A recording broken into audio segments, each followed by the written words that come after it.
ഇന്നിപ്പോൾ മൊത്തത്തിൽ മാർക്സിസം എന്നുള്ളത് ലോകത്ത് ആ രീതിയിൽ വല്ലാതെ ആഘോഷിക്കപ്പെടുന്ന അവസ്ഥയില്ല. അക്കാദമിക മണ്ഡലങ്ങളിലുമില്ല, അക്കാദമികേതര മണ്ഡലങ്ങളിലുമില്ല.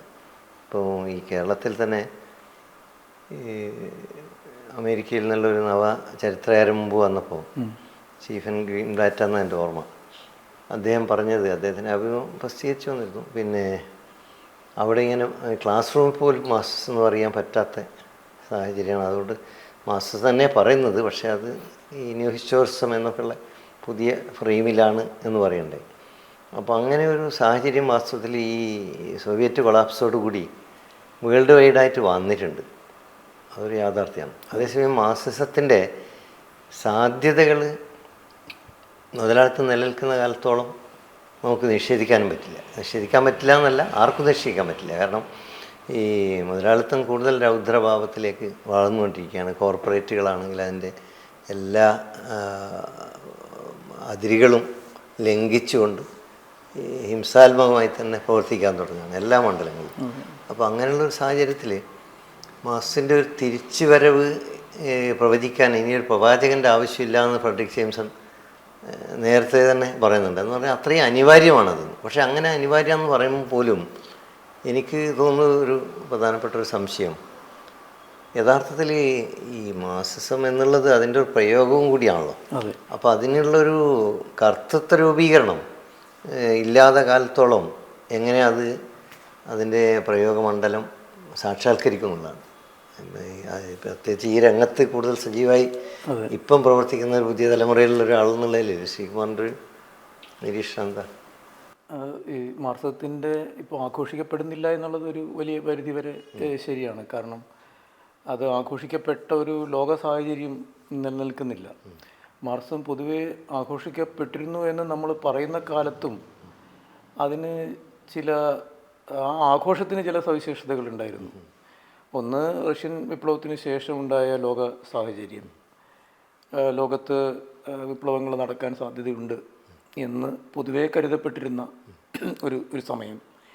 ആ സമയം ഏതാണ്ട് രണ്ടാം ലോക യുദ്ധത്തിൻ്റെ സമയത്തോടു കൂടി അവസാനിക്കുന്നുണ്ട്. പക്ഷേ അങ്ങനെ അവസാനിക്കുന്നത് വളരെ നിസ്സാരമായിട്ടല്ല. ആ രണ്ടാം ലോക യുദ്ധത്തിന് ശേഷമുള്ള സമയത്ത് ഇത് അവസാനിക്കുന്നത് കുറേ കമ്മ്യൂണിസ്റ്റ് രാഷ്ട്രങ്ങൾ വിപ്ലവത്തിലൂടെ അല്ലെങ്കിലും സോവിയറ്റ് ചേരി എന്നുള്ള രീതിയിൽ പശ്ചിമ യൂറോപ്പിലും പിന്നെ കിഴക്കൻ യൂറോപ്പിലും കിഴക്കൻ യൂറോപ്പിൽ രൂപപ്പെട്ടുകൊണ്ടാണ് രണ്ടാം ലോക മഹായുദ്ധത്തിന് ശേഷം ഉണ്ടാകുന്നത്.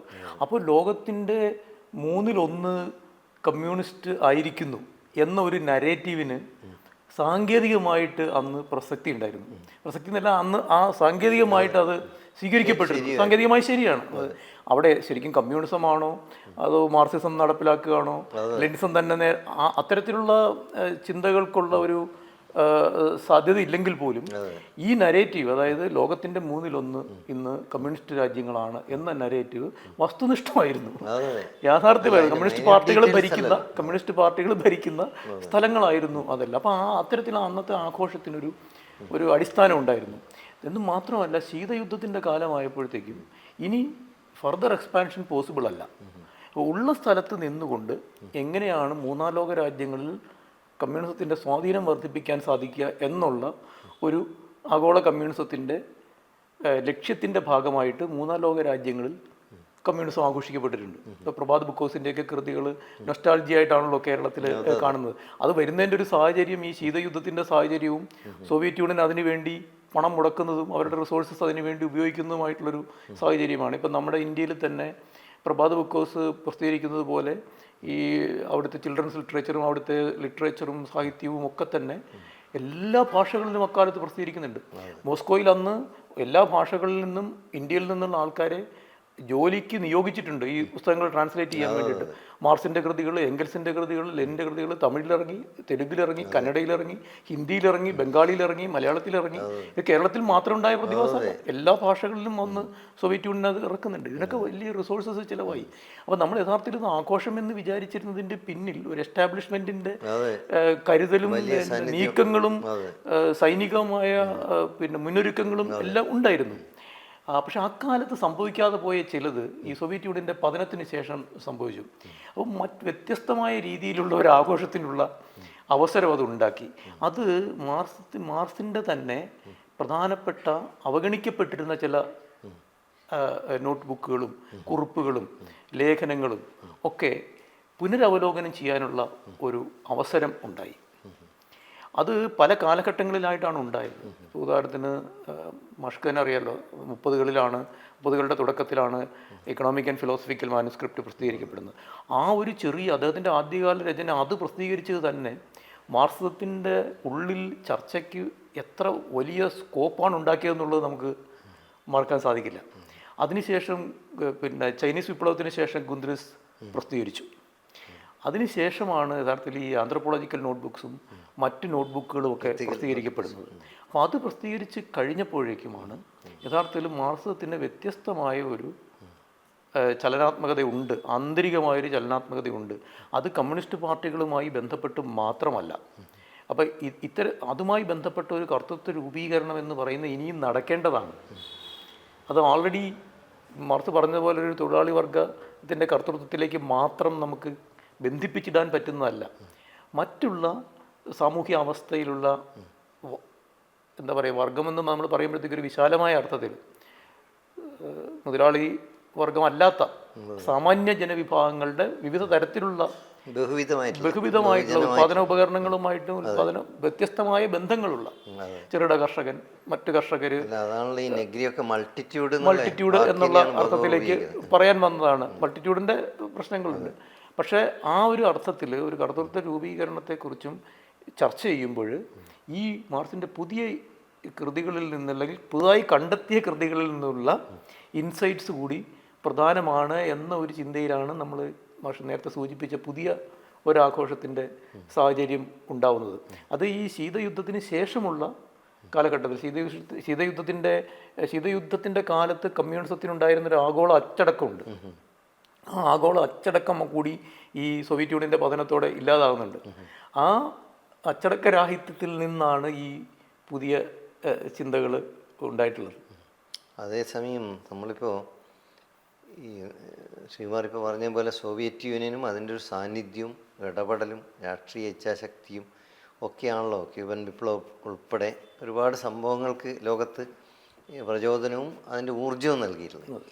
അപ്പോൾ ഈ കൊളാപ്സും ഇതേ രീതിയിൽ ആളുകളിൽ വലിയൊരു പ്രതികരണം ഉണ്ടാക്കുന്നുണ്ടല്ലോ. കാരണം ഈ വളരെ ദീർഘകാലം സോഷ്യലിസ്റ്റ് വ്യവസ്ഥ എന്ന സമ്പൂർണ്ണ അർത്ഥത്തിലല്ലെങ്കിലും ഈ സ്വകാര്യ മൂലധനം ഉണ്ടായിരുന്നില്ല എന്നുള്ള ഒരു യാഥാർത്ഥ്യമാണല്ലോ സോവിയറ്റ് യൂണിയനിൽ.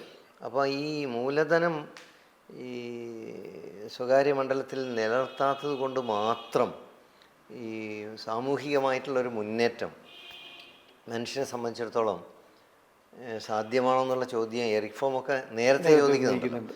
അപ്പോൾ ആ ഒരു ചോദ്യം ഇപ്പോഴും കൂടുതൽ പ്രസക്തമാവില്ലേ? പ്രത്യേകിച്ച് ചൈനയൊക്കെ നമ്മൾ നോക്കിക്കഴിഞ്ഞാൽ ഒരു അത്ഭുതമാണ് ലോകത്ത്. പോയി അവിടുത്തെ അന്തരീക്ഷവും മറ്റു സംഭവങ്ങളും ഡെവലപ്മെൻറ്റും ഒക്കെ കണ്ടു. അതേസമയത്ത് ഈ നമ്മൾ മാർക്സിസത്തിൻ്റെ ഒരു ആത്യന്തിക ലക്ഷ്യം എന്നുള്ളത് ഒരു ജനാധിപത്യപരമായ വളരെ വിസ്തൃതമായ ഒരു മാനവികതയുടെ ഒരു ലോകമാണല്ലോ. ആ അർത്ഥത്തിൽ ഒരു ക്ലോസ്ഡ് സൊസൈറ്റി എന്നുള്ളത് അതുമായിട്ട് ഒരിക്കലും പൊരുത്തപ്പെടില്ല. അപ്പോൾ അത് ഏത് രീതിയിലാണ് ഈ നമ്മുടെ അത് വിഭാവനം ചെയ്യാതെ അല്ലെങ്കിൽ അത് നമ്മൾ അഡ്രസ്സ് ചെയ്യാതെ ഇനി ലോകത്ത് ആ രീതിയിലൊരു ഉയർത്തെഴുന്നേൽപ്പ് സാധ്യമാണോ എന്നുള്ളൊരു ചോദ്യം എന്നെ വ്യക്തി എന്നുള്ളതിൽ ഈ മണ്ഡലത്തിൽ നേരത്തെ മുതൽ ഇപ്പം ഞാനിപ്പം ഈ ഒരു വ്യക്തിപരമായ ഉദാഹരണം പറഞ്ഞാൽ PhD ചെയ്യുന്ന സമയത്ത് പിന്നെ ഈ ഇവിടെ ഈ കാലിക്കറ്റിലൊക്കെ പ്രിലിമിനറി ഉണ്ട്, MPhil ഇല്ലാത്ത ആൾ. അപ്പോൾ ഈ പ്രിലിമിനറി വൈവൊക്കെ വന്ന് ഗോവയിലൊരു പ്രൊഫസറാണ്. അദ്ദേഹം എന്നോട് ചോദിച്ചു, ഈ സോവിയറ്റ് യൂണിയനൊക്കെ പൊളിഞ്ഞുകൊണ്ടിരിക്കുകയാണ് ഇപ്പോൾ കുറച്ച്, അപ്പോൾ പൊളിഞ്ഞു കഴിഞ്ഞിട്ടില്ല, ഓൾറെഡി തകരും, അപ്പോൾ എന്തിനാണ് ഇതിൽ ചെയ്യുന്നതാണ്. അത് മാർക്സിസം എന്നുള്ളത് തിയററ്റിക്കലി ഞാൻ ക്രിയേറ്റിവിറ്റി ആയിട്ട് ബന്ധപ്പെട്ട എന്നിട്ട് പോലും അദ്ദേഹം അപ്പം പൊതുവേ ഒരു പബ്ലിക്കിൻ്റെ ഒരു നെറേറ്റീവ് അതാണല്ലോ. ഇത് പ്രായോഗികമായിട്ട് അതിനൊരു ക്ഷമത ഇല്ലെങ്കിൽ പിന്നെ എന്തിനെന്നുള്ള. അപ്പോൾ ഈ ഒരു ചോദ്യം പൊതുവേ പബ്ലിക് മൂഡ് നിർണ്ണയിക്കുന്നതിൽ പ്രധാനമാണല്ലോ. അപ്പോൾ അതിനെ ഏത് രീതിയിൽ നമ്മൾ ഇപ്പം ഇതിൻ്റെ ഈ സോഷ്യലിസം എന്ന് പറഞ്ഞാൽ തീർച്ചയായും മുതലാളിത്തത്തിൻ്റെ ബദൽ സോഷ്യലിസം തന്നെയാണ്. പക്ഷേ സോഷ്യലിസത്തിൽ എപ്പോഴും ഏത് രീതിയിൽ അതിനെ ഡെമോക്രാറ്റൈസ് ചെയ്യാൻ പറ്റും, അല്ലെങ്കിൽ സെൻട്രലൈസ്ഡ് ഡെമോക്രസി എന്നുള്ള തത്വം ഏത് രീതിയിലേക്ക് പുതിയ ഡെമോക്രാറ്റിക് രീതിയിലേക്ക് പരിവർത്തിപ്പിക്കാൻ പറ്റും.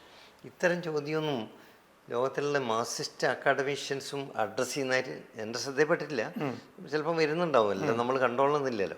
അപ്പം അതങ്ങനെ വല്ലതും ശ്രദ്ധയിൽപ്പെട്ടിട്ടുണ്ടോ, അല്ലെങ്കിൽ ആ രീതിയിൽ വല്ല വർക്കും വരുന്നുണ്ടോ? കമ്മ്യൂണിസ്റ്റ് പാർട്ടികൾ ഇത്തരം കാര്യങ്ങൾ വല്ലാതെ സംബോധന ചെയ്യുന്നതായിട്ട് തോന്നുന്നില്ല ചെയ്തതായിട്ട്. അത് യഥാർത്ഥത്തിൽ തീർച്ചയായിട്ടും അത്തരത്തിലുള്ളൊരു ഡിസ്കോഴ്സ് ഉണ്ടാവുന്നുണ്ട്.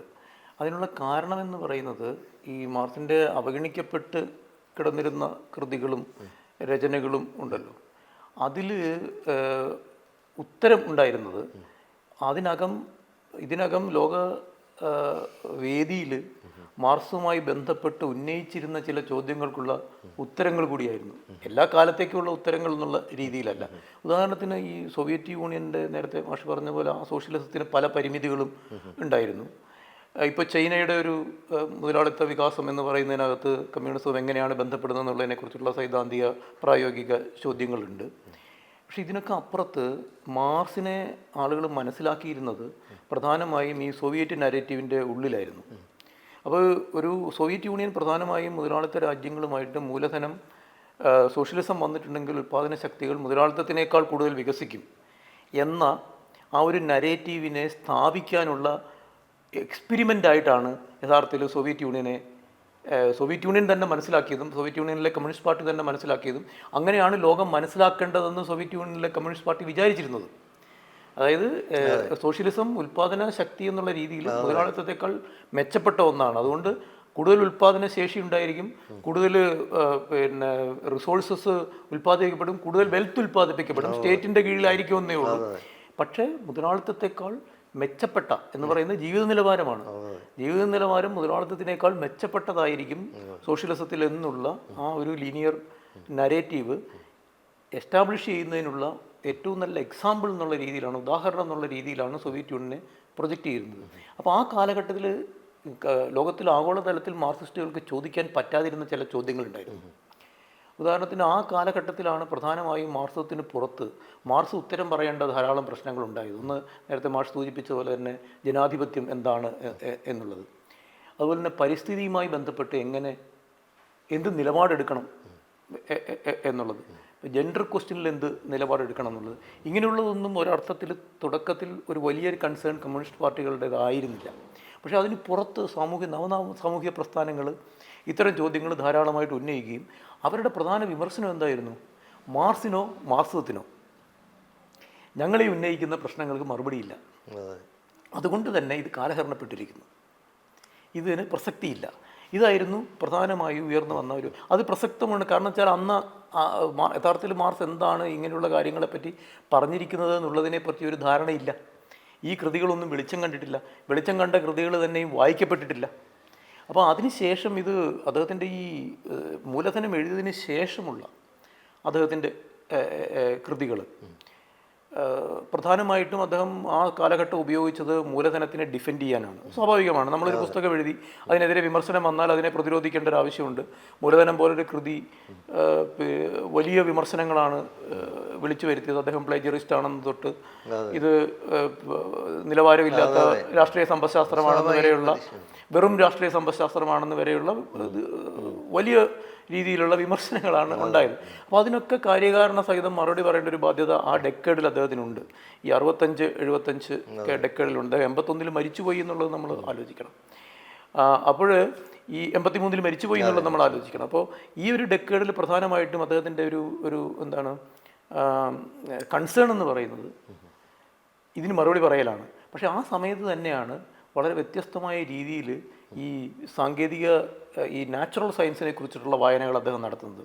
ബോട്ടണി, കെമിസ്ട്രി, ബയോളജി അങ്ങനെയൊക്കെയുള്ള കാര്യങ്ങളെക്കുറിച്ച്, സുവോളജി ഒക്കെ കുറിച്ചിട്ടുള്ള വായനകൾ നടത്തുന്നു, അതിൻ്റെ നോട്ടുകൾ തയ്യാറാക്കുന്നതും അത്തരം ശാസ്ത്രജ്ഞന്മാരുമായിട്ട് ബന്ധപ്പെട്ടുള്ളൊരു ബന്ധവും കൂടി സ്വാഭാവികമായിട്ട് വർക്ക് ചെയ്തിട്ടുണ്ട്. അതിൽ നിന്ന് ഇൻഡിപെൻഡൻ്റ് ആയിട്ട് ചെയ്യുന്നതാണ്. അദ്ദേഹത്തിൻ്റെ നോട്ട് ബുക്കുകളിലൊന്നും എംഗൽസ് ഒന്നും എഴുതിയില്ല. എംഗൽസ് മരണാനന്തരമാണ് അതൊക്കെ കാണുന്നത് തന്നെ. അല്ല, പക്ഷേ എംഗൽസ് ആയിട്ടുള്ള കത്തിടപാടുകളിലെ ഈ ഫിസിയോളജിനെ കുറിച്ചുള്ള സൂചിപ്പിക്കുന്നുണ്ട്, അങ്ങനെയുള്ള കാര്യങ്ങളൊക്കെ സൂചിപ്പിക്കുന്നുണ്ട്. ഫ്രാൻസിനെ കുറിച്ച് സൂചിപ്പിക്കുന്നത്, ഈ പരിസ്ഥിതി എന്ന് പറയുന്നത് ഒരു സോഷ്യലിസ്റ്റ് ടെൻഡൻസിയാണ് എന്ന് പറഞ്ഞ് കത്തെഴുതുന്നത് ഒക്കെ ആ കാലഘട്ടത്തിലാണ്. അതിനോടൊപ്പം തന്നെ പുള്ളി നരവംശാസ്ത്ര കൃതികളും വായിച്ചു. അപ്പോൾ അതുവരെ മാർസിൻ്റെ പ്രധാനപ്പെട്ട ഫോക്കസ് തുടക്കത്തിൽ ഫിലോസഫി ആയിരുന്നു.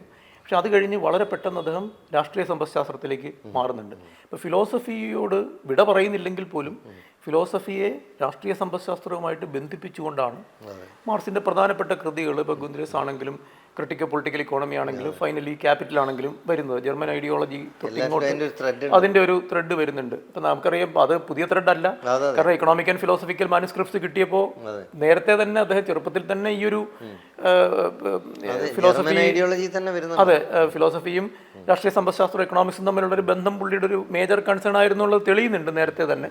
പക്ഷേ അത് ശക്തമായിട്ട് വരികയും ഫിലോസഫിയേക്കാൾ കൂടുതൽ, അതായത് എങ്ങനെയാണ് എമർജ് ചെയ്യുന്നൊരു ലോകത്തെ വ്യാഖ്യാനിക്കേണ്ടത്, അതിന് ഏറ്റവും സഹായമാകുന്നത് രാഷ്ട്രീയ സമ്പദ്ശാസ്ത്ര വിമർശനമാണ് എന്നുള്ളത് കൊണ്ടാണല്ലോ അദ്ദേഹം മൂല്യ വിചാരത്തിലേക്കും മൂല്യ വിമർശനത്തിലേക്കും സർപ്ലസ് വാല്യൂ കണ്ടെത്തുന്നതിലേക്കും ഒക്കെ അദ്ദേഹത്തെ നയിക്കുന്നത് ആ ഒരു ഇതാണ്. അത് വളരെ പെട്ടെന്ന് അതിൽ നിന്ന് എന്തുകൊണ്ടാണ് അദ്ദേഹം ഈ നരവംശാസ്ത്ര കൃതികൾ വായിക്കാനും അതുമായി ബന്ധപ്പെട്ട ചില നിഗമനങ്ങളിൽ എത്തിച്ചേരാനും തയ്യാറായത്. അപ്പോൾ അതുവരെ ഉണ്ടായിരുന്ന അദ്ദേഹത്തിൻ്റെ ദൈക്ഷണിക പ്രവർത്തനങ്ങളിൽ പ്രധാന പങ്ക് വഹിച്ചിട്ടില്ലാത്ത ചരിത്ര അന്വേഷണങ്ങൾ, ഈ നാച്ചുറൽ സയൻസിനെ കുറിച്ചുള്ള അന്വേഷണങ്ങൾ, ആന്ത്രോപോളജിയെക്കുറിച്ചുള്ള അന്വേഷണങ്ങൾ, ഇതിൽ നിന്ന് ഞാൻ മനസ്സിലാക്കുന്നൊരു കാര്യമെന്ന് പറയുന്നത് രാഷ്ട്രീയ സമ്പദ്ശാസ്ത്രം ഈ ലോകത്തെ മനസ്സിലാക്കുന്നതിനും വ്യാഖ്യാനിക്കുന്നതിനുമുള്ള ഒരു പടി മാത്രമായിട്ടാണ് അദ്ദേഹം കണ്ടിരുന്നത്. ഈ മറ്റ് ശാസ്ത്രശാഖകളും യഥാർത്ഥത്തിൽ പുനഃപരിശോധിക്കേണ്ടതുണ്ട്. അതിൽ നിന്നുള്ള ഇൻസൈറ്റ്സ് ഒരു മാർസിൻ്റെതായ രീതിയിൽ പുനരവതരിപ്പിക്കേണ്ടതുണ്ട് എന്നുള്ളൊരു തോന്നൽ അദ്ദേഹത്തിന് പുതിയ രാഷ്ട്രീയ പരിപ്രേക്ഷ്യത്തിൽ അതുകൂടി വരുന്നുണ്ട്. എന്ന് മാത്രമല്ല, ഈ ക്യാപിറ്റലിൽ തന്നെ, ഇപ്പം ക്യാപിറ്റലിൽ ഈ വളരെ ഇപ്പോൾ വ്യാപകമായി ചർച്ച ചെയ്യപ്പെടുന്ന മെറ്റബോളിക് റിഫ്റ്റ്, സോയിലിൻ്റെ ഡിസ്ട്രക്ഷൻ, കെമിക്കൽസിൻ്റെ പ്രശ്നങ്ങൾ, ഇതെല്ലാം ചർച്ച ചെയ്യുന്നത് യഥാർത്ഥത്തിൽ ക്യാപിറ്റലിൽ തന്നെ ചർച്ച ചെയ്യുന്നുണ്ട് ഒരു ഭാഗത്ത്. അപ്പം അതിൽ നിന്ന് മുമ്പോട്ട് കൊണ്ടുപോകുക എന്നുള്ളതായിരുന്നു അദ്ദേഹത്തിൻ്റെ ലക്ഷ്യം. അപ്പോൾ മാർസിനെ ഒരു സോവിയറ്റ് യൂണിയൻ്റെ ഒരു കാലത്തെ അല്ലെങ്കിൽ ശീതയുദ്ധ കാലത്തെ വളരെ കൺസ്ട്രെയിൻഡ് ആയിട്ടുള്ള ഒരു ഫ്രെയിംവർക്കിനകത്ത് വെച്ച് മാത്രം നമ്മൾ ഒരു നൂറ്റാണ്ട് കാലത്തോളം മാർസിനെ മനസ്സിലാക്കിയിട്ട് അതിൽ നിന്ന് പുറത്ത് കടക്കുമ്പോഴാണ് ഈ നമ്മളിപ്പോൾ പറഞ്ഞ പുതിയ ഉൾക്കാഴ്ചകൾ ഉണ്ടാകുന്നത്. അതുകൊണ്ട് അത് യഥാർത്ഥത്തിൽ ഇപ്പോൾ വളരെ വിപുലമായ രീതിയിൽ നേരത്തെ മാഷ് സൂചിപ്പിച്ചല്ലോ എന്താണ് പുതിയ അന്വേഷണങ്ങൾ നടക്കുന്നുള്ളത്. ഇപ്പോൾ പരിസ്ഥിതിയുമായി ബന്ധപ്പെട്ട് പിന്നെ കലിഹോ കേഷിയുടെ ജപ്പനീസ് ചിന്തകനായിട്ടുള്ള മാർക്സിസ്റ്റ് ചിന്തകൻ്റെ പുസ്തകം, 2 പുസ്തകങ്ങൾ, മാർസ് ഇൻ ദ ആന്ത്രോപോസീൻ എന്ന് പറഞ്ഞിട്ടും പിന്നെ capital and nature in Marxian political economy എന്ന് പറയുന്ന ഒരു പുസ്തകം, 2 പുസ്തകങ്ങൾ, വളരെ വിപുലമായ 2 പുസ്തകങ്ങൾ അദ്ദേഹം എഴുതിയിട്ടുണ്ട്. ബെല്ലാമി ഫോസ്റ്ററുടെ പുസ്തകം ഉണ്ടായി, ജെയിംസ് ഒക്കോണറുടെ പുസ്തകം ഉണ്ടായി, പോൾ ബക്കറ്റിൻ്റെ പുസ്തകം ഉണ്ടായി. വ്യാപകമായിട്ട്, ഞാൻ മുഴുവൻ പേരുകളും പറയുകയല്ല, ഇവരെല്ലാം തന്നെ വളരെ ശക്തമായ അക്കാഡമിക് രചനകളും കൂടിയാണ്. അതായത് വെറുതെ മാർക്സ് ഇങ്ങനെ പരിസ്ഥിതിയെപ്പറ്റി പറഞ്ഞിട്ടുണ്ട് എന്ന് ഒഴുക്കൻ മട്ടിൽ പറഞ്ഞു പോകുന്ന പുസ്തകങ്ങളല്ല, മറിച്ച് ടെക്സ്റ്റുവൽ എവിഡൻസോടുകൂടി മാർക്സ് എന്താണ് പറഞ്ഞിരിക്കുന്നത്, അതിൻ്റെ ഇംപ്ലിക്കേഷൻ എന്താണ് എന്ന് ചർച്ച ചെയ്യുന്ന വലിയ സബ്സ്റ്റാൻറ്റീവായിട്ടുള്ള പുസ്തകങ്ങളാണ് ഈ പുസ്തകങ്ങളൊക്കെ തന്നെ. ഇതിൽ ഈ ആന്ത്രോപോസീൻ കാലഘട്ടത്തിൽ ഇപ്പോൾ ഉദാഹരണത്തിന് മാർസിനെ പറ്റി പരിസ്ഥിതിവാദികൾക്കുണ്ടായിരുന്നൊരു വലിയ വിമർശനം അദ്ദേഹത്തിൻ്റെ ഒരു കാർട്ടീഷ്യൻ ചിന്തയായിരുന്നു. നേച്ചറും മനുഷ്യനും രണ്ടാണെന്നുള്ള രീതിയിലാണ് അദ്ദേഹത്തിൻ്റെ നേച്ചറിനെ പറ്റിയുള്ള ചിന്ത പോലും വന്നത്. ഈ മെറ്റബോളിക് റിഫ്റ്റ് എന്ന് പറയുന്നത് പോലും ആ അർത്ഥത്തിലൊരു കാർട്ടീഷ്യൻ ഡിവൈഡിൻ്റെ അടിസ്ഥാനത്തിലുണ്ടാകുന്നതാണ് എന്ന് പറയുന്നുണ്ട്. ഈ മോണിസ്റ്റ് നിലപാടിനെ പിന്നെ ജെയിംസ് മൂറിൻ്റെയൊക്കെ ഈ മോണിസ്റ്റ് നിലപാടിനെ വിമർശിച്ചുകൊണ്ട് മാർസിൻ്റെത് അത്തരത്തിലുള്ളൊരു നിലപാടല്ല എന്ന് സ്ഥാപിക്കുന്ന പുസ്തകങ്ങൾ പോലും വന്നു. ഇത് ആകാശത്തിൽ നിന്ന് ഇറക്കാൻ പറ്റില്ലല്ലോ അവർക്ക്. ഇത് ടെക്സ്റ്റുവലി ഇപ്പോൾ ഞാൻ ഈ നേരത്തെ പറഞ്ഞ പോലെ നരവംശാസ്ത്ര കുറിപ്പുകളെ കുറിച്ചുള്ള പഠനത്തിൽ ഞാൻ സൂചിപ്പിക്കുന്നുണ്ട്. ഇത് ടെക്സ്റ്റുവൽ എവിഡൻസ് ഉള്ളതാണിത്. അദ്ദേഹം പറഞ്ഞ കാര്യങ്ങളാണ്, അദ്ദേഹം പറഞ്ഞ കാര്യങ്ങളുടെ ഇംപ്ലിക്കേഷൻസാണ് ചർച്ച ചെയ്യുന്നത്. അത് ഒരു വശത്ത് അങ്ങനെ മാർസിനെ ഒരു പരിസ്ഥിതി വിരുദ്ധനാക്കാനുള്ളൊരു നരേറ്റീവ് ഫ്രെഡറിക് ജെയിംസൺ വരെ അങ്ങനെ ചെയ്യുന്നുണ്ട്. ഒരു ലീനിയർ ഇതിൻ്റെ വക്താവാണ്, ഒരു പ്രോഗ്രസ്സിനെ കുറിച്ചുള്ള ലീനിയർ ഐഡിയയുടെ വക്താവാണ് എന്നുള്ളത്. അത് ശരിക്കും പറഞ്ഞാൽ ഈ സോവിയറ്റ് ഫ്രെയിംവർക്കിൻ്റെ ഒരു വെസ്റ്റീജാണ്. ആ സോവിയറ്റ് ഫ്രെയിംവർക്കിന് ഉള്ളിൽ അതുണ്ടാവാനുള്ള കാരണം, അതിന് വിമർശനം വരാനുള്ള കാരണം എന്താണ്? ആ നരേറ്റീവിനെയാണ് എംബ്രേസ് ചെയ്തിരുന്നത് ഒഫീഷ്യൽ മാർക്സിസം. അങ്ങനെ ഒന്നുണ്ടെങ്കിൽ ആ ഒഫീഷ്യൽ മാർക്സ് എംബ്രേസ് ചെയ്തിരുന്നത് ആ നരേറ്റീവിനെയാണ്. കാരണം മുതലാളിത്തത്തെക്കാൾ മെച്ചപ്പെട്ട ഉൽപ്പാദന വിതരണ സമ്പ്രദായമാണ് മാർക്സിസം എന്നാണ് അത് സ്ഥാപിച്ചുകൊണ്ടിരുന്നത്. പക്ഷേ അത് മാറിയിട്ട് ഈ നരേറ്റീവ്, അതായത് പരിസ്ഥിതിക്ക് ദോഷം വരാത്ത രീതിയിലുള്ളൊരു വികസനമാണ് യഥാർത്ഥത്തിൽ മാർക്സ് മുന്നോട്ട് വയ്ക്കുന്നതെന്നുള്ളത് അദ്ദേഹത്തിൻ്റെ കൃതികളിൽ തന്നെ ഉണ്ടായിരുന്നതാണ്. ഈ നാച്ചുറൽ സയൻസിനെ കുറിച്ചുള്ള കുറിപ്പുകൾ, നാച്ചുറൽ സയൻസിനെ കുറിച്ചുള്ള കുറിപ്പുകളിൽ ഇത് വളരെ വ്യക്തമായിട്ട് അദ്ദേഹം പറയുന്നുണ്ട്. കെമിക്കൽ റിയാക്ഷൻസിൻ്റെ കാര്യവും ഫെർട്ടിലൈസർ ഉപയോഗിക്കുമ്പോൾ ഉണ്ടാകുന്ന കൃഷിനാശത്തിൻ്റെ പ്രശ്നങ്ങളും ആ ഒരു പഴയ അദ്ദേഹം അങ്ങനെ ഒരു നരേറ്റീവ് പറഞ്ഞിട്ടേ ഇല്ല എന്നുള്ള രീതിയിലാണ് അദ്ദേഹം ഇത് പറയുന്നത്. അതുപോലെ തന്നെയാണ് ജനാധിപത്യത്തിൻ്റെ കാര്യത്തിൽ ഇത് സംഭവിച്ചത്.